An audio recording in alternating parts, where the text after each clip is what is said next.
Oui, c'est différent là-bas. Oui. Moi, j'ai des problèmes à comprendre l'accent parce que je parle comme en français, le québécois, c'est autre chose.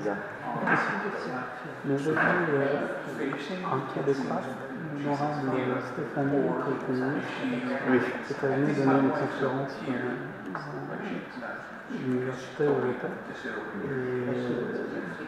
Il a fait un doctorat à Sciences Po. Sa mère était française. Et il avait un accent qui était parfait, qui était beaucoup plus français qu'un Québécois. Oui. C'est drôle. C'est la même chose en anglais. Les Américains qui étudient ici longtemps, ils obtiennent un accent d'Oxford. C'est marrant.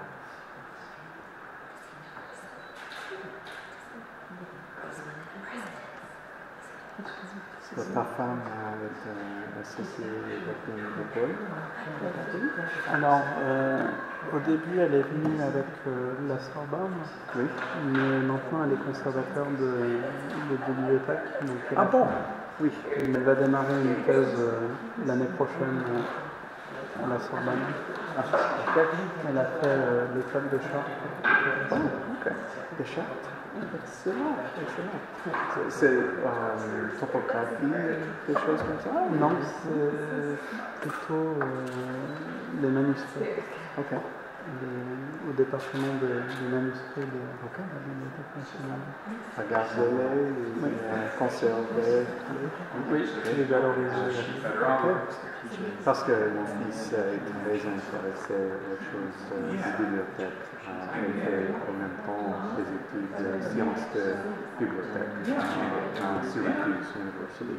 Il probablement va faire une doctorat library science. Ah, il a dû peut-être en discuter avec Daphne. Oui, je pense que oui. Ouais. Non, il est toujours, il adore les bouquins que c'est lui. Oui, parce que je pense que les livres sont parents, ça.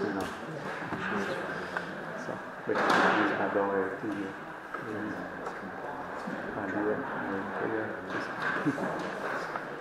Et maintenant, organisé avec l'ordinateur. C'est vraiment autre chose. C'est l'informatique, en fait.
Dans la semaine, malheureusement. Oui.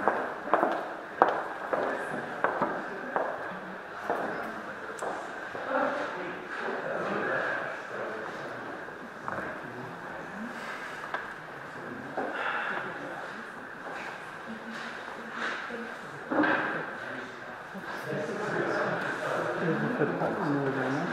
Maintenant, je suis médecin. Ça a 2 ans. Un peu de ci, un peu de ça. Ça change pas, c'est des choses de rare. Ouais.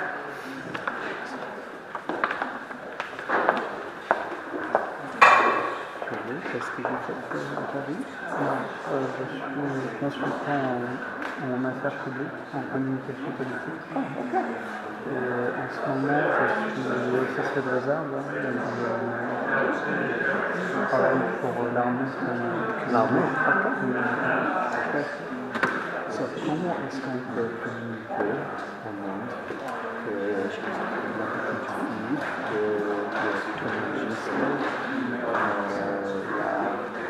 correspondait. Je suis vraiment parce que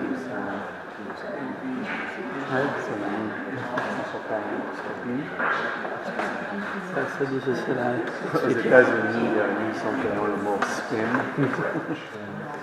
Oui. Voilà. En France, on l'emploie aussi, spin doctor. Spin doctor, c'est ça.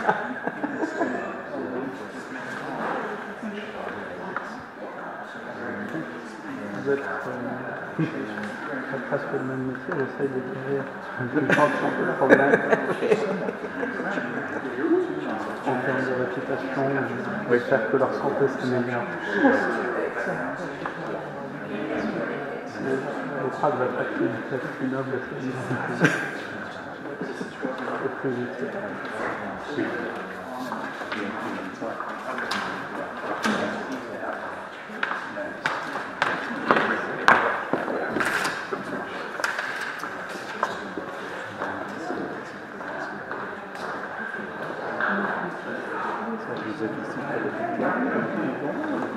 Je vais arriver mercredi, on va faire demain.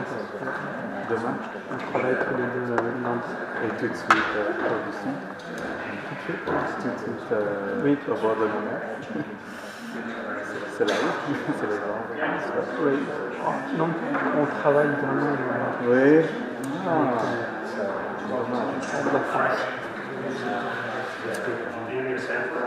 Oh, please, that was right. If it can reach the top of my head, it can reach any head. Exactly right.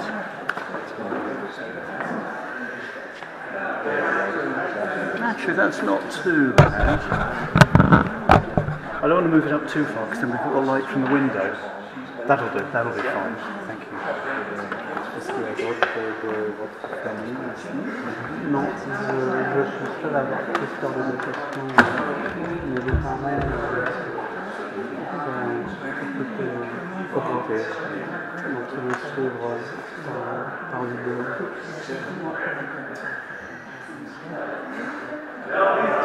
Pour notre famille, c'était une grande excuse prendre des vacances. Mon frère ici avec sa copine, ma soeur, un autre fils avec sa fiancée. Et il y a deux autres.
It's great for me as Director of Breadloaf Oxford to welcome you all to our graduation ceremony.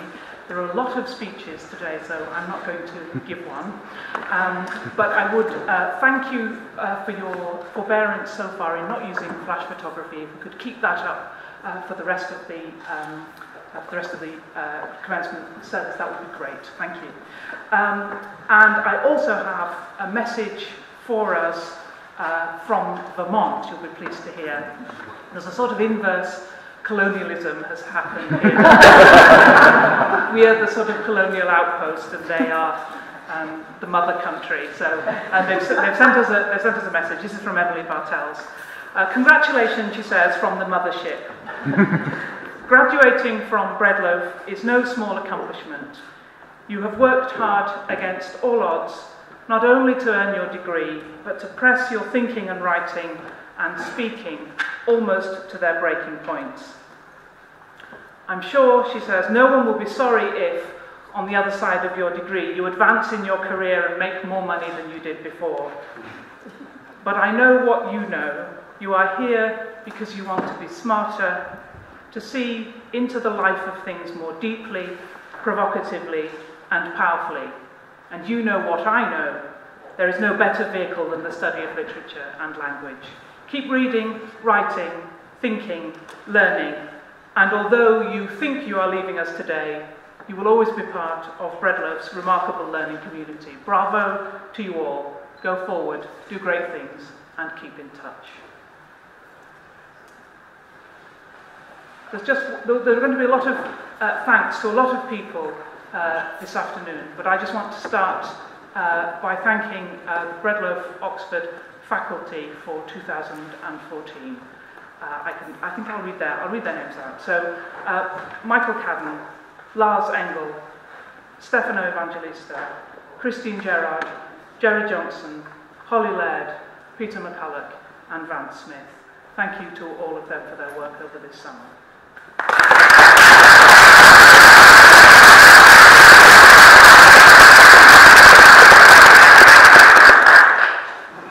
And it's great for me to hand over to one of those colleagues, Stefano Evangelista, who is going to make some opening remarks. Okay. Well, thank you very much, Emma. So my job here today is to welcome all of you to Lincoln College and to today's commencement ceremony. And I would like to extend an especially warm welcome to the friends and the families of our graduates who have travelled a long way to come and be with us today. It is a pleasure to see friends and family coming from France, from Turkey, as well as from lots of places in the US, from all over the huge country, as it were, from the beautifully named Idlewild, California, to High Point, North Carolina, which I'm unsure are the two most exotic locations. It's not my fault, if you don't agree. Speaking to some of my students over the last few days, I have been hearing a lot about what makes Oxford Breadloaf special for them. Well, apart from having to battle through the tourists every time they go to try and get a cup of coffee somewhere outside, and in some cases having to go a very long way in order to get a decent cup of coffee, the people I've talked to have been particularly struck by the incredible resources that we're lucky to have here in Oxford. The Bodleian Library, for instance, and the art collections of the Ashmolean. And by the fact that Oxford is such a literary place, full of associations and friendly ghosts for them, and where it is almost possible to touch the past in beautiful buildings such as this one, which was built around 1630, and which to this day preserves the splendid stained glass windows and carvings that we see around us. Now, this is the 36th year that Breadloaf runs a summer program at Oxford, and it is my own 7th year as a member of the Breadloaf faculty. But it is the first year in which I attend the graduation of some people whom I taught 5 years ago. That is, when they were in their first summer, and whom I have therefore known for a long time. Seeing this personal journey of individual students has made me realize more clearly than ever just what a big, ambitious and serious commitment it is to set aside 5 summers, when people could have had relaxing summer holidays and stuff like that, in order to complete a graduate degree in English literature. So first of all, congratulations to those of you who are graduating today. I'm sure that it's been a lot of hard work, but I hope it's also been a hugely rewarding journey, and a journey that has taken you to places where you wouldn't otherwise have been able to go on your own. Teaching Breadloaf has also taken me into some unexplored territories over the years. Just this summer, for instance, I have mastered the art of taking class selfies. I have learned to say YOLO when Peter's conclusion to the Renaissance, and I've been assured that Oscar Wilde was just like Lindsay Lohan, whoever she is, because I haven't Googled her yet. And this is just what happened in my aesthetic life class. What happened in the Freud class, I'm afraid, is not fit for. But seriously, I just want to thank all of you for having been such faithful companions on our shared Breadloaf years. I wish you all the very best and have a very good day on a special day. Thank you.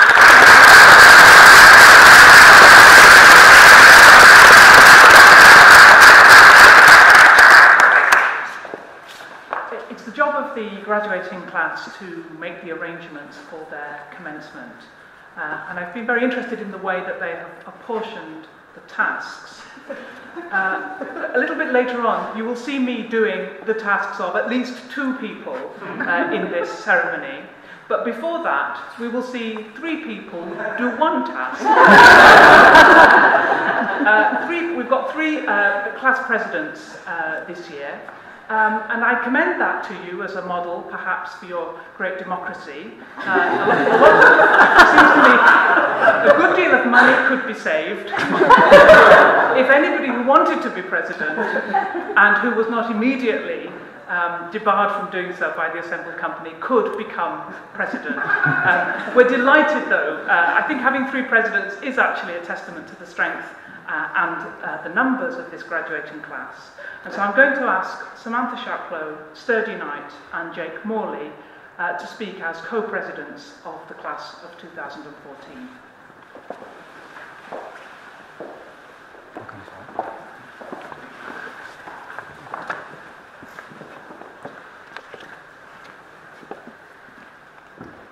The fool doth think he is wise, but the wise man knows himself to be a fool.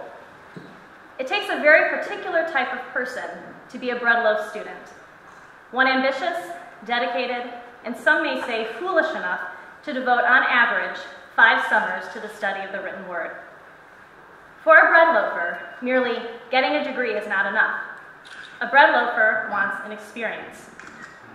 And to be honest, that experience, more often than not, is like a Shakespearean comedy. The 3 class presidents have decided to take a first folio approach today, guiding you through the comedy, history, and tragedy of our Breadloaf experiences. The program has a rich historical past, and sometimes cranking out those papers may seem like a tragedy, but in the end, Breadloaf is pure comedy. In plays like A Midsummer Night's Dream and As You Like It, Shakespeare has his characters retreat, for a little while, to a green space where they can work out their problems and find themselves. When I applied to Breadloaf, I was at a point when life felt a bit stagnant and needed some shaking up, so I took a risk and applied to a program one of my favorite undergraduate professors always raved about. Though never a Breadloaf student himself, I do believe he was the program's biggest fan. When I began my Breadloaf career here at Oxford in 2010, I was a bit afraid. I mean, Breadloaf is a pretty big deal, and starting at a prestigious place like Oxford, extra scary. However, I was immediately charmed by students who were at once friendly, welcoming, and absolutely passionate about literature and writing. Here I found a place with people who thought like me. People who believed the study of literature had to continue after they closed their own classroom doors in June. As I began my first course, Shakespeare on the Page and on the Stage, I listened to these passionate people, far more brilliant than me, and could only look forward with excitement to the next 4 years, saying, "O brave new world that has such people in it." No matter which campus one attends, Breadloaf is a truly special place. Educators and those enthusiastic about learning come together for 5 to 6 weeks to write, read, and discuss great books. Like the people in Shakespeare's comedies, breadloafers get excited about metaphors and clever wordplay. Here, one is surrounded by people who get all of the English nerd jokes.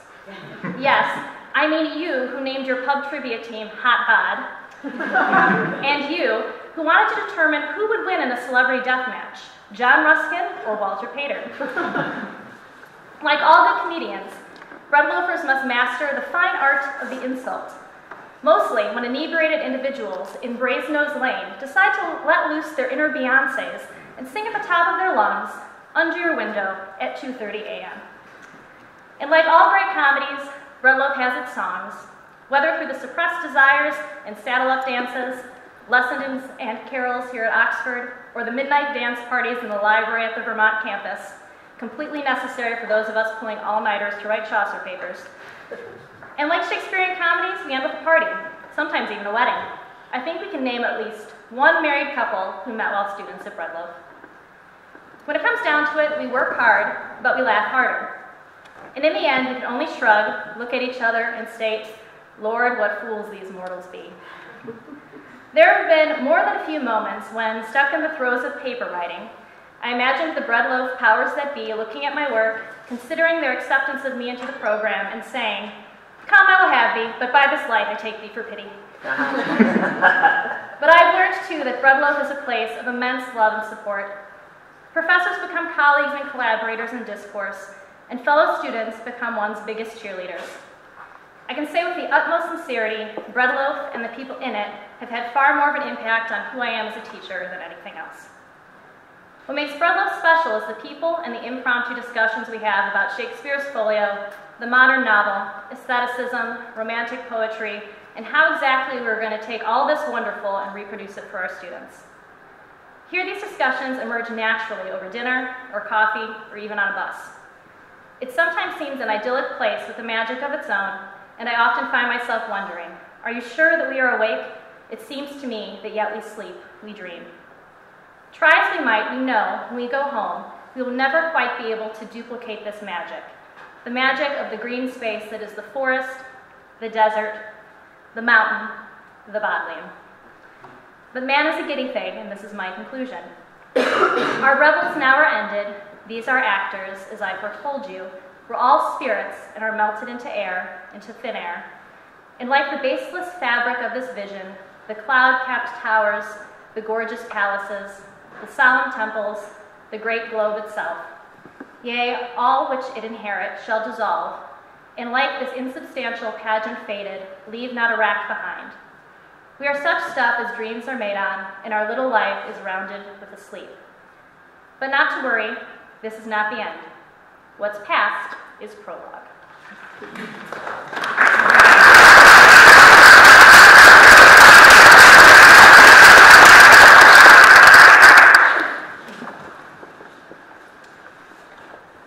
Sturdy and I are switching places from what is ordered in your program. As Sam mentioned, we are approaching our speeches as in the first folio, and the second category is the history plays. Because I've been fortunate enough to attend here at Oxford for most of my Breadloaf summers, I'm taking the historical perspective. And I suppose the proper Breadloaf beginning for such a speech would go something like this. 5 years have passed, 5 summers with the length of 4 long winters. And again I hear these Oxford bells tolling from their spires with loud brazen shouts. My blank verse isn't perfect, but I've always said I have more of a critic's eye than a poet's pen. But as we think about history and visiting or revisiting places that have been important to us, it's really not easy to give a single historical summary of the past 5 summers. Several of us started here together and are finishing here together and graduating. Zainab has been here all 5 years. I've been here 4 years. Delphine and Lena, 3 years. Ali, Jen, Sam, Sturdy, Eve, and probably some others have been here twice. And so since our first summer here at Lincoln, we've studied under 3 different campus directors. We've seen the Lincoln Library closed for a summer. We've seen another construction project begun and not yet finished. And we've honored the retirement of a butler and a chef. And so while we've shared these events together, and indeed share an important event together here today, of course no graduate has shared an identical Breadloaf experience with anyone else.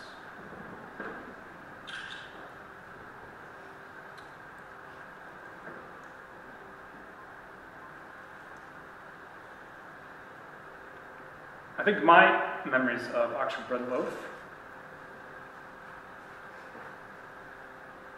will certainly revolve around conversations with my 4 tutors.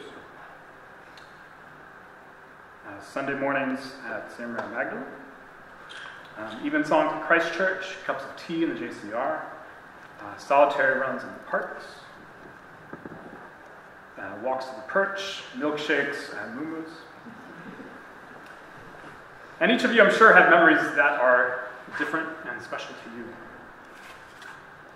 And of course, our Breadloaf histories are unique, and our personal histories outside of Breadloaf are different too. Right? Shakespeare's histories can't all be categorized as either histories or comedies. Some of those plays end on high notes of hope, others end with the destruction of families and dynasties. So as a group, the histories partake of both comedy and tragedy, and that's true to our own lived experience.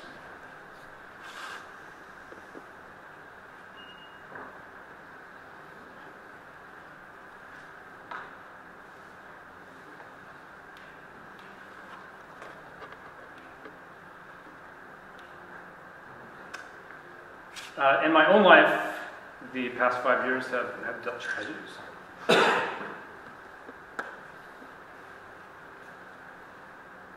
But they've also given joys.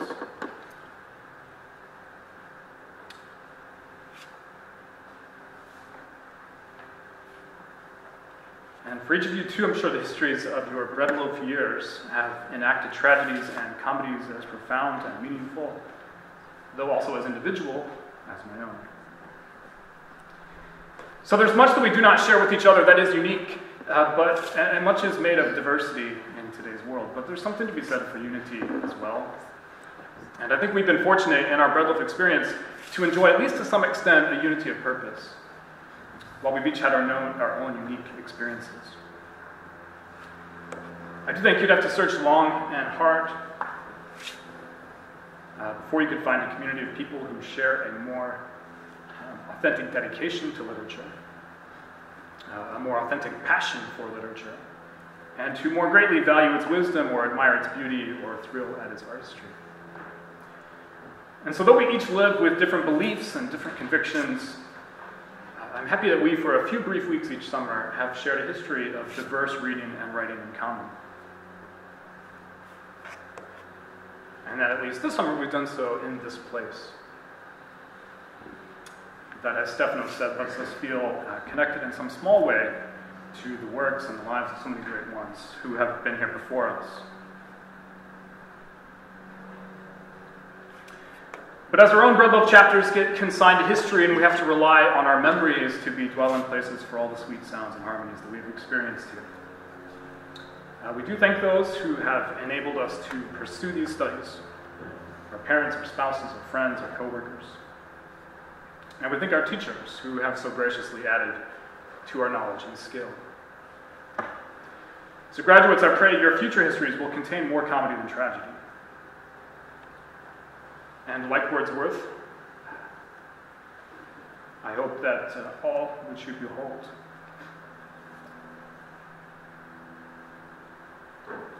will be full of blessings. So, thank you for our shares.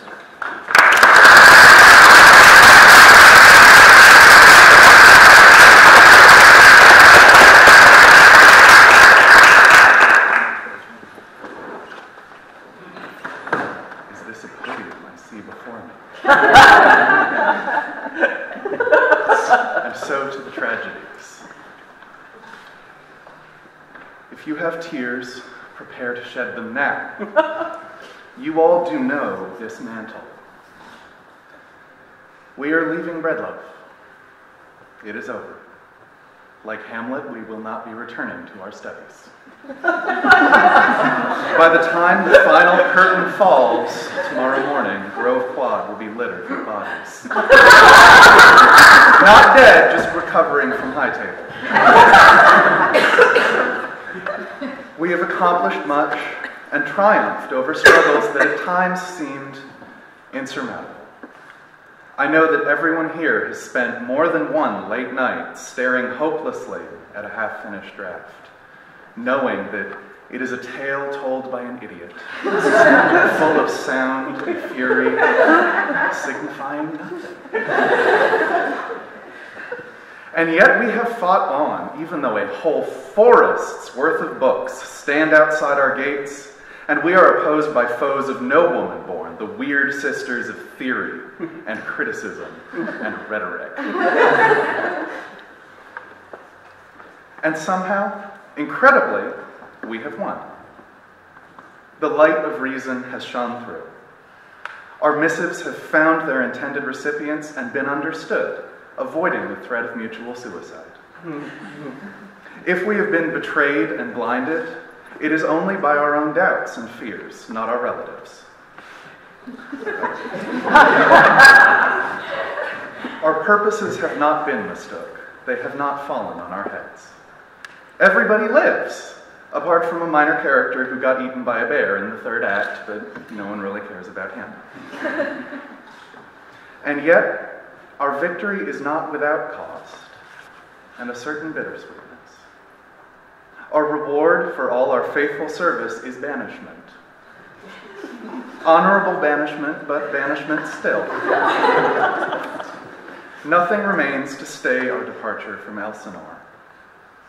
We are all aware of the specter of Emlet the Elder ghosting about the battlements.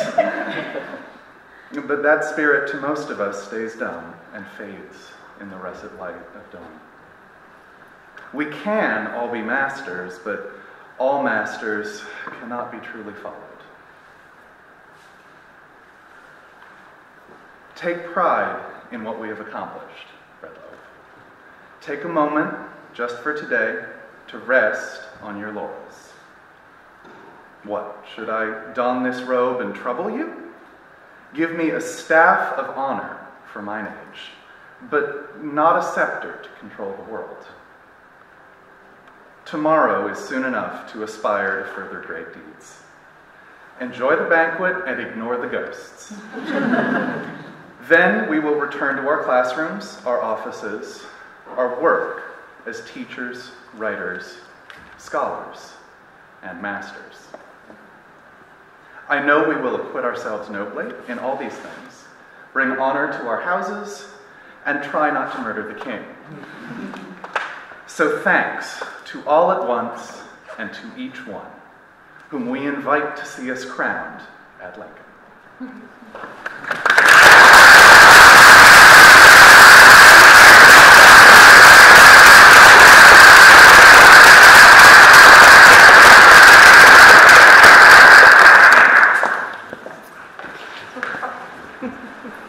Emma was going to introduce me. I stopped. One can never predict what will come out of Dr. Smith's mouth. Colleagues, presidents, and members of the Breadloaf class of 2014, family and friends. A quick look online at such sites as the top 10 commencement addresses confirms what I'd suspected. All begin in the same way, as though the openings required as much as epic convention requires the invocation of the muse, an apologia. All begin with an immediate confession that the speaker feels inadequate to the occasion. I do. The second convention demands that one gives advice. Now, this, alas, is not my most comfortable mode. I can be bossy, yes. Pedantic, absolutely. But I'm not good at avuncular. Now, maybe this is just vanity on my part, not wanting to think myself Polonius, or for the Joyceans, Mr. Deasy. But just to prove that I've done my homework, and in case you feel it's wont here, I offer you in shorthand the best bits of advice gleaned from the top 10 best commencement addresses from Mark Lewis, Professor of Clinical Psychology's speech at the University of Texas. The way to be happy is to like yourself. That's the real reason not to lie or cheat or turn away in fear. The person who you're with most in your life is yourself, and if you don't like yourself, you're always with somebody you don't like. This from David Foster Wallace, perhaps the most widely circulated commencement address anywhere. And can I say that of the top 10 commencement addresses, a surprising number of the speakers were dead shortly thereafter. Now, if these characters appeared in a novel, we would all know that that meant that we were guilty almost of thinking there was a causal relation here. David Foster Wallace, one of those, alas, who has died. Stay conscious. This is really quite unfair to poor David Foster Wallace. Stay conscious and alive. In the adult world, day in and day out. Until you die. I'm sorry. Now, these seem a valuable piece of advice to me, but the person who is worthy of your own respect is yourself. Stay alive until you die. Stay conscious. Okay, fair enough. But acting on such advice would require that you embrace conditions, to misquote T.S. Eliot, costing not less than everything. Might we not instead offer something a little less demanding, a little more directly appropriate to what Breadloaf has offered you? Now, if I have any advice, and in fact, in all confession, I have 3, don't smoke. Don't even take the first puff. It's very hard to give up.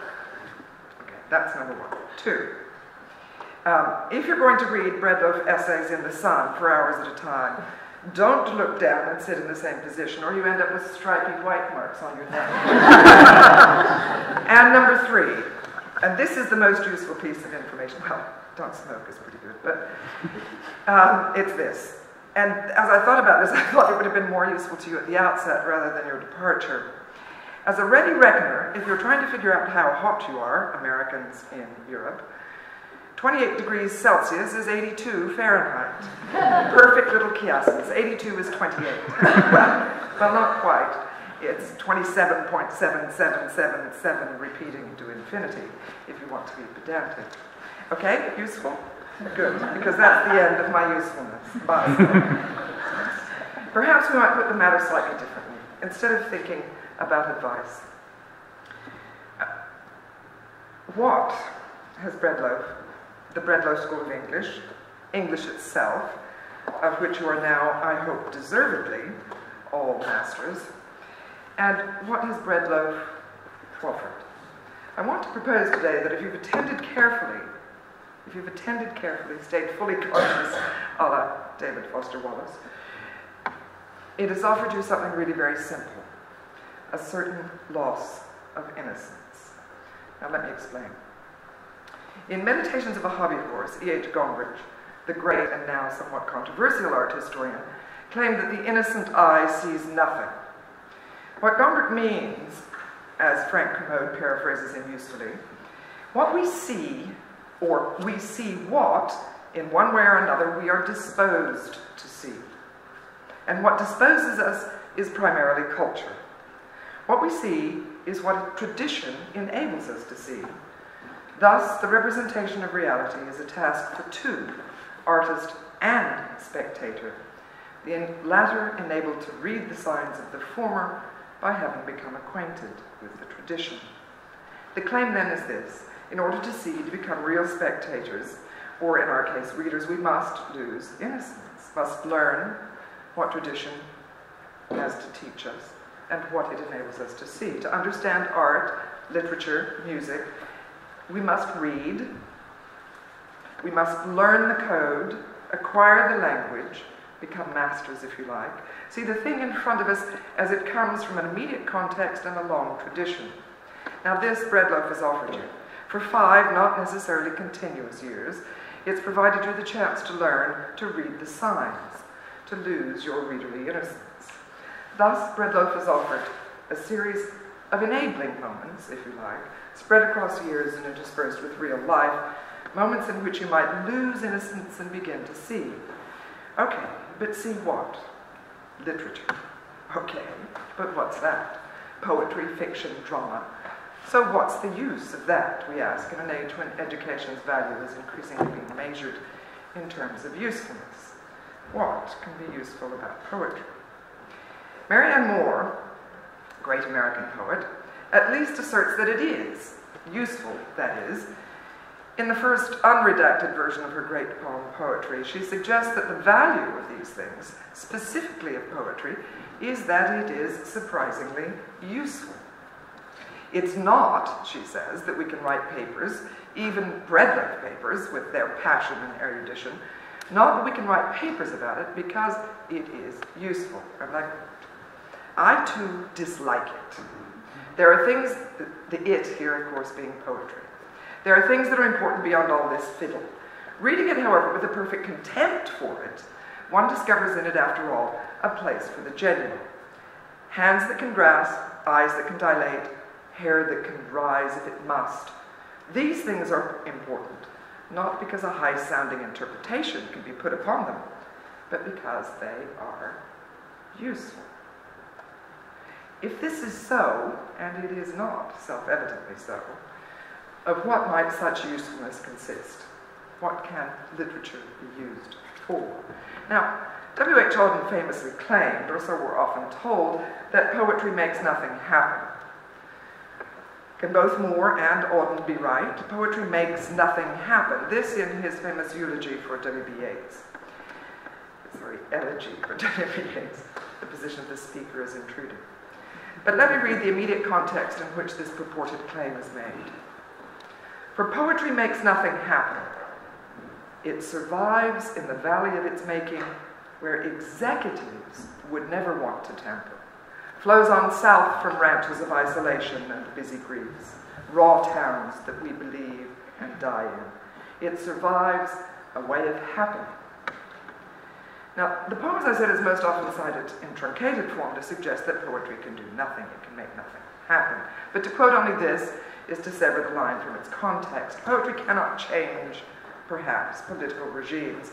And here the phrase expresses, perhaps, Auden's own disillusionment with his own political poetry, his own rising belief that it could not contribute to a changing of the world's inequities. But the context of the poem presents more. Poetry, it claims, survives. It flows from isolation and grief, from towns that we believe and die in. It survives a way of happening. Now let me give you another view. William Carlos Williams, in his long, late, virtually last poem, a great poem of confession, in which he confesses to his poor, long-suffering wife all of his infidelities, but a few of his reasons for loving her as well. In Asphodel, That Grainy Flower, Williams says, "It is difficult to get the news from poems, yet men die miserably every day for lack of what is found there." So what is found there? What I would suggest, in a wholly unoriginal, uninnocent way perhaps, is that the place from which poetry begins is the thing it has to offer. At its most fundamental, poetry begins in the recognition of sameness in difference. Begins, that is, with metaphor. Now, Adrienne Rich, in her essays entitled What is Found There, provides an account of her reading of a book of Pacific Coast ecology, and then she spills out this fabulous list of names, of the things that she's found there, the names she's found there: dire whelk, dusky tacula, fingered limpet, hooded puncturella, and so on all the way down to innkeeper worm, lug worm. Now, being herself a poet, she notices that, and I quote her, "These names work as poetry works, enlivening a sensuous reality through recognition, what the uninnocent eye might see, through recognition or through the play of sounds." Poetry begins in this way, the crossing of trajectories of two or more elements that might not otherwise have known simultaneity. When this happens, a piece of the universe is revealed for the first time. Parenthetically, of course, it's an apt metaphor for the Breadloaf experience, when two or more dissimilarities occur in the same simultaneity as you've made friends across different cultures. In such encounters, Rich maintains a piece of the universe is revealed for the first time, and she continues to tease out the implications of this seeing, sameness, and difference. Human eyes gazed at each of all these forms of life and saw resemblance in difference, the core of metaphor. That which lies close to the core of poetry itself. The only hope, she claims, for a humane civil life. The only hope for a humane civil life. Poetry, literature then, might then be useful after all.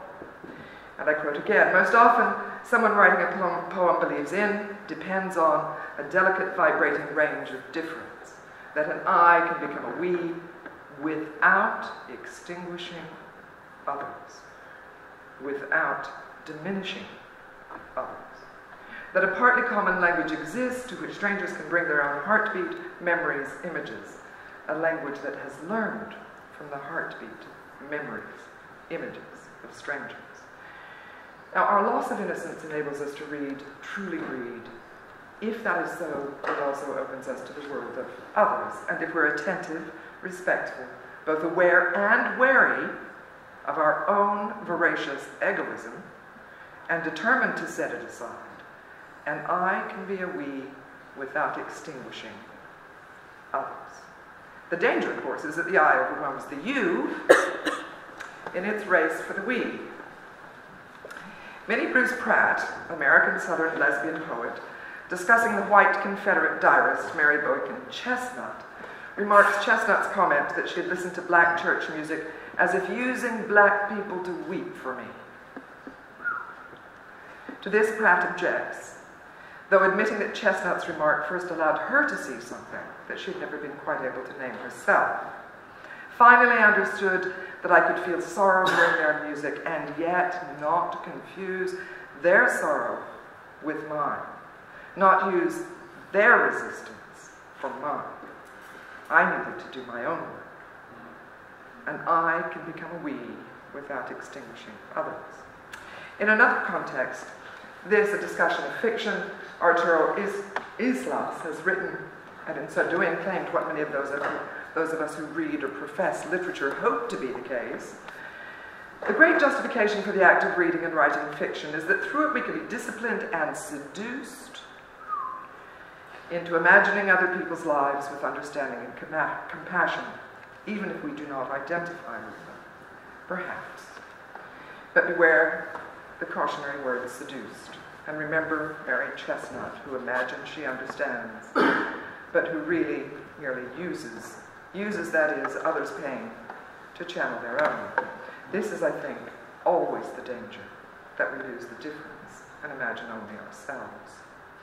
We might consider finally Toni Morrison's Beloved, a novel I'm sure you've all read and, like me, taught many times.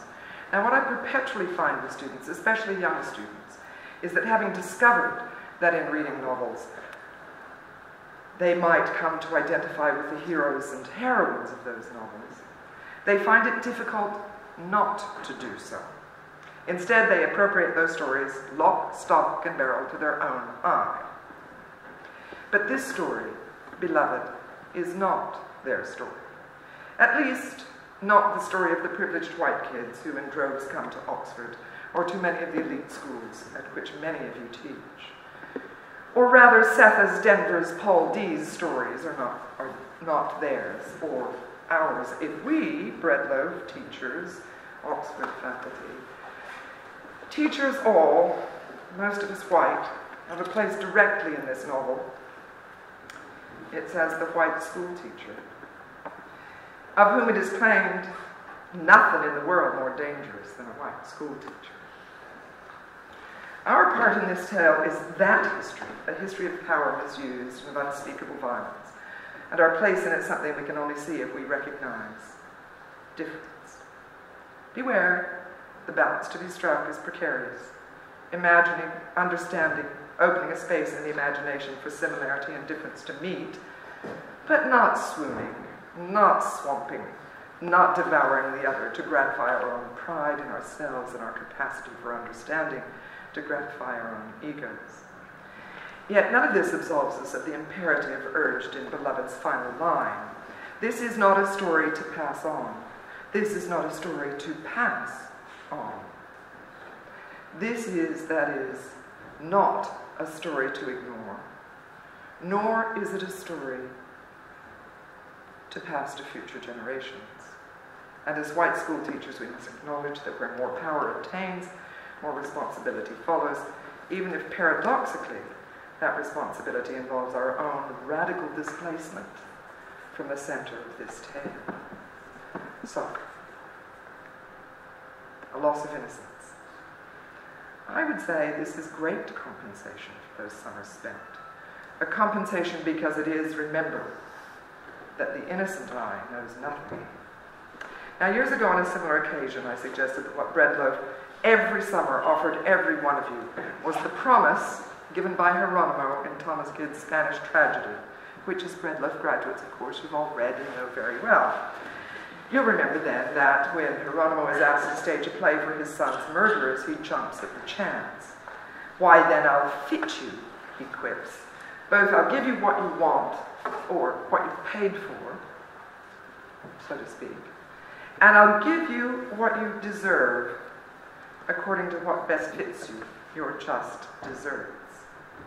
What you've paid for with your time, summer after summer, with real money, with the foregoing of what you would have done with your long summers had you not been coming to Breadloaf. I've been given in exchange for this loss of innocence. Breadloaf has said, each time, why then I'll fit you. Of course, the offer is as much a challenge as a promise of reward. Not just I'll give you what you've paid for, but I offer you the chance to find your fitness, and you will have been fitted according to your own fitness. I will have given you what best suited your abilities and your effort and your seriousness of mind. It will have given you just what you earned.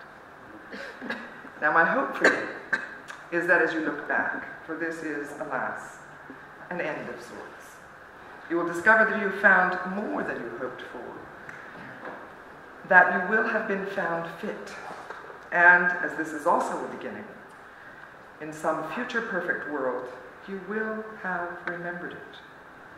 Remembered it all, loss of innocence, and more. Thank you.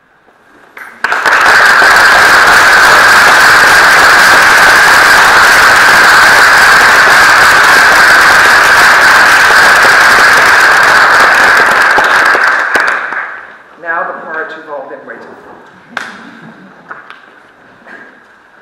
Breadloaf director.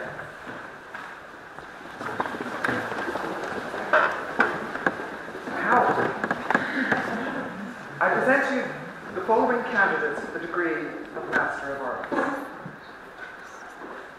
Now, therefore, inasmuch as each of you presented to me has completed the requirements for the degree of Master of Arts, I have the honour, by virtue of the authority vested in me by the President and Fellows of Middlebury College, to confer upon you the degree of Master of Arts, with all the rights, honours, privileges and responsibilities here and everywhere appertaining to this degree. Well done.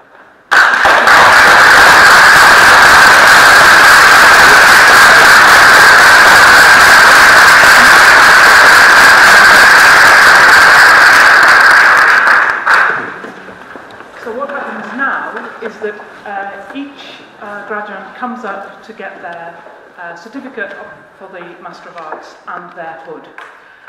So that's a long process which will get more elegant and graceful as we go along. What I'm going to ask you to do is to hold your applause until the whole cohort has been through, and then we'll mark their achievement again. So what will happen is the names will be read out one by one, and you come up in that one by one. Ready?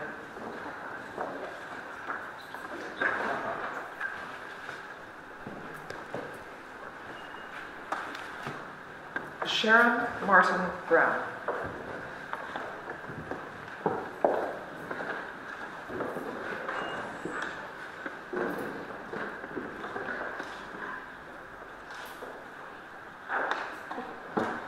Tina Marie Carver.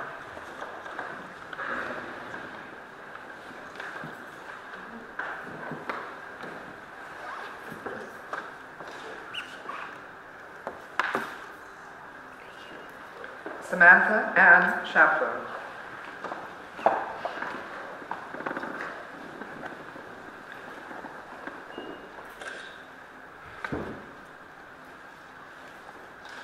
Melissa Christine Daniels.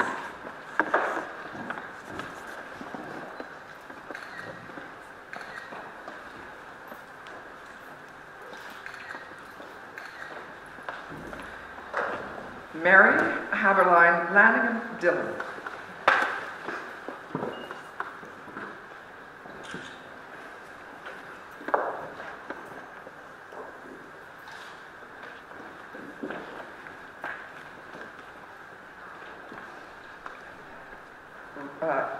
Just reading in absentia, Virginia Marie Giddens. Ryan A. Oh.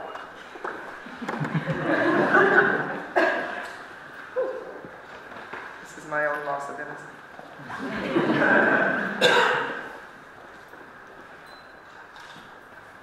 Alexandra Eugenie Kittle.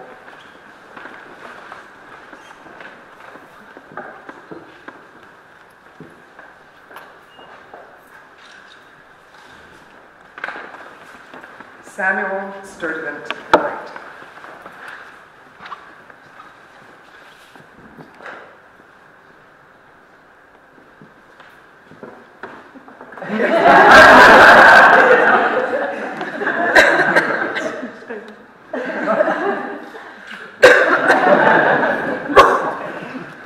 Munir Zainab Maxodoli.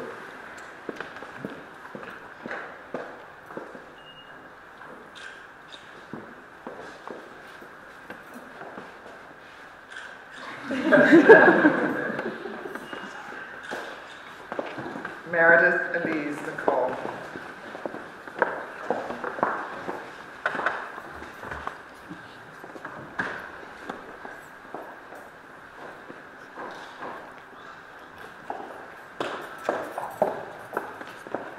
Delphine Mertuzeau.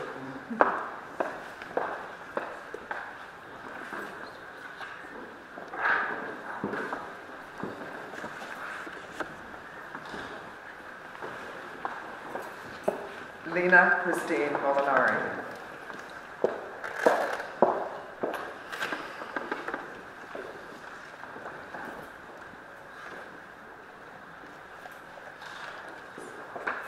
Jennifer Elizabeth Wright.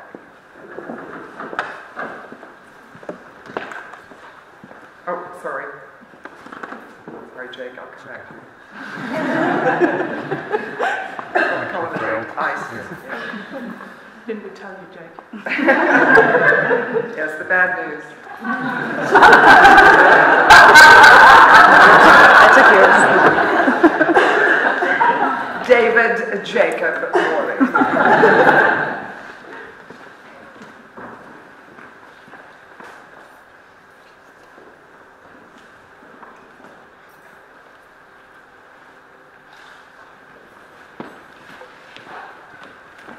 Adam Joseph Reebush.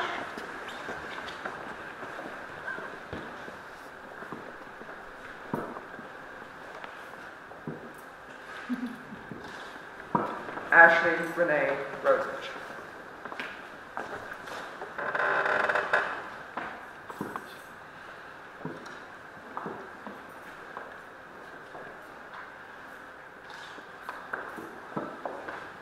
Catherine Saudet.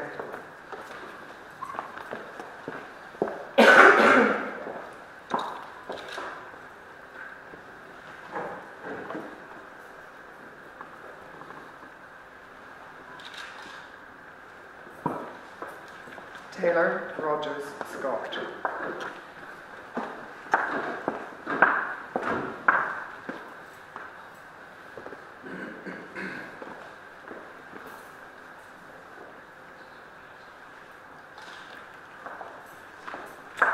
Phoebe Shane.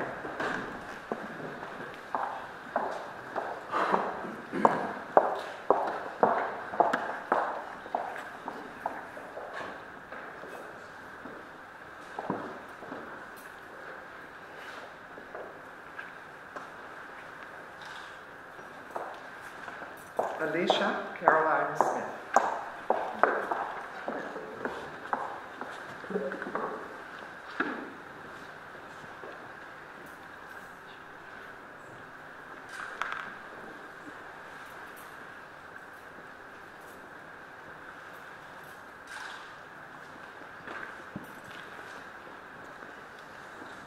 Catherine Rebecca Stewart.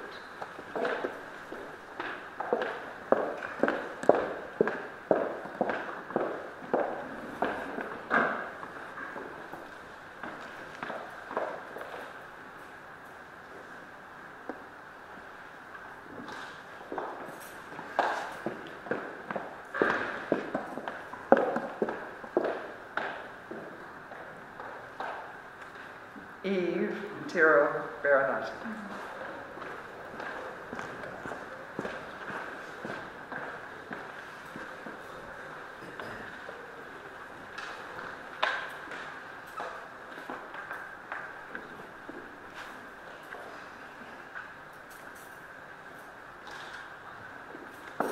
And in absentia, Virginia Lamont Wood.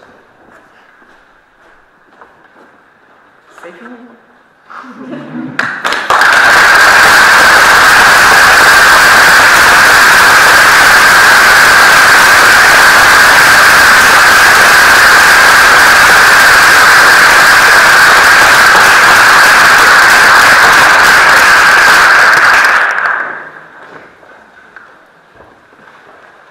So, thank you all for being with us. A really special end to Breadloaf Oxford 2014. What's going to happen now is we will put process out. There will be a chance to take photographs and to celebrate all together. We invite you to a reception before dinner in the Rector's Garden. I hope the rest of the evening continues the celebrations. Once again, warm congratulations to the class of 2014.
gone already. What you looking for? My speech, which was in my... It's in one of these. Do you want to take a look? Sorry.